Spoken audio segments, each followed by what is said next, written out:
You're watching Arkansas Style on KARK.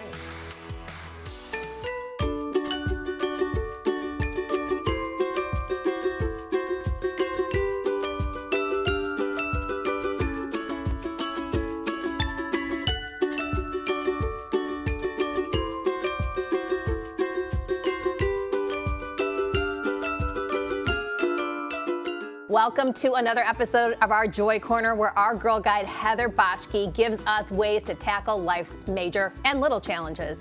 Today, now, I want to talk to you about, are you the kind of person who prides yourself into being a great multitasker? You get so much done in a day. Well, we might call that over-functioning. Heather, you have some advice to us for those of us who are over-functioners, and how do we recognize if we're one of these people? Over-functioning. You know, we think we're just being helpful, right? We never stop to think, like, are we actually crossing a line and maybe it's too much? So over-functioning is when someone does more than is necessary, appropriate, or healthy. It can involve taking on responsibilities, emotions, and the needs of others, even if they are not asking for it or want it. Classic characteristics of over-functioning include being overly focused on another person's problems or life situation, offering frequent advice or help, usually when they haven't asked for it, doing things that are part of someone else's responsibilities, and then feeling resentful when that help was never really asked for because it wasn't appreciated. Overfunctioners are typically responsible, reliable, competent, and we care for those around us. We're usually good leaders, problem solvers, and high achievers. Because it's not all bad, overfunctioning can be disguised as a good thing. And it's something that doesn't just show up with your partner or your kids or your family. It happens at work as well. And this can look like taking the lead on a project when maybe things aren't moving as fast as you think they should be, doing someone else's work, adding more to your plate, even though your plate is plentiful, checking in on your team when you're on vacation.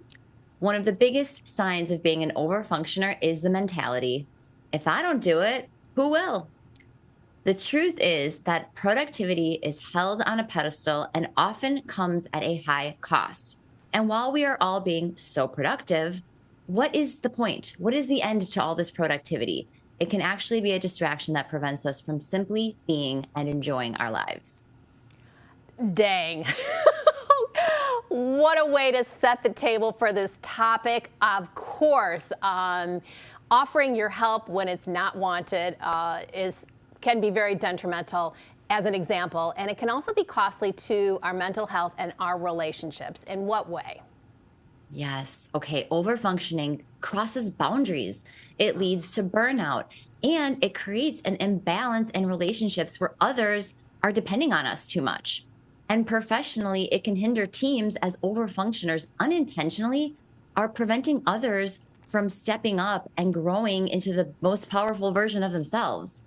And overfunctioners often feel chronic stress, feelings of isolation because they're the one doing all the things because no one else can, and resentment. In relationships, it creates unhealthy dynamics where others feel incapable, or worse, they start to expect you to handle everything, which then leads to a loss of mutual respect in a relationship. We all have people in our lives that are happy to let us take over, but this dynamic of overfunctioning and underfunctioning is reciprocal, meaning both people and parties play a role.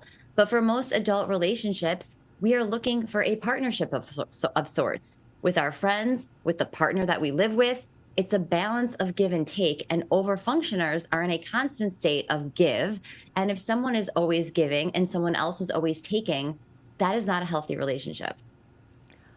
You're blowing my mind, per usual, of course.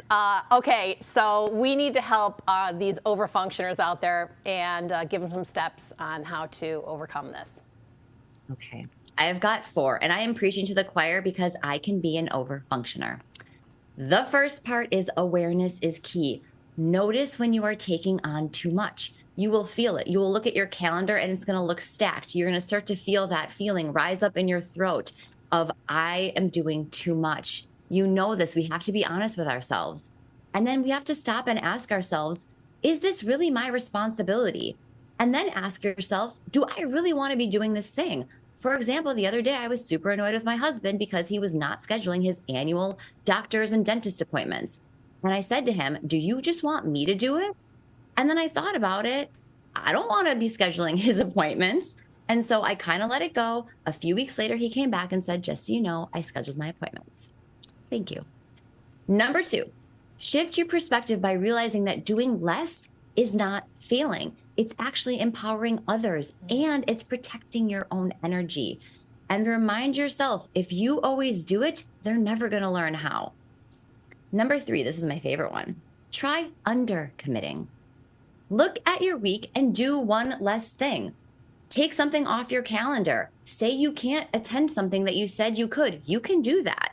And once you start feeling the obligations of I want to say yes, kind of rise up, say something else. Say anything else. Say no. Say I can't. Say I don't want to. I can't right now. And number 4, embrace delegation. Learning to trust others with tasks is liberating. It not only lightens your load, but it empowers those around you, helping their independence and growth, which is something we all want as humans. So a predictable thing happens when you step back. You're going to have more energy. You're going to be more responsible for yourself, and you're allowing everyone else to be responsible for themselves, which is a good thing.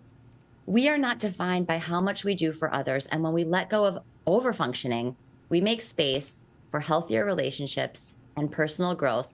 And the best part, joy. Wow, what a great conversation. Thanks for pointing this out, because I do think a lot of us are overfunctioners. We take the lead where maybe we're not asked to, and then all of a sudden resentment builds up, or we're not giving somebody the room to actually grow in their own role. Thanks, Heather. All right, well, are you recognizing yourself as an overfunctioner? Well, I hope you take those 4 simple tips and give yourself a break.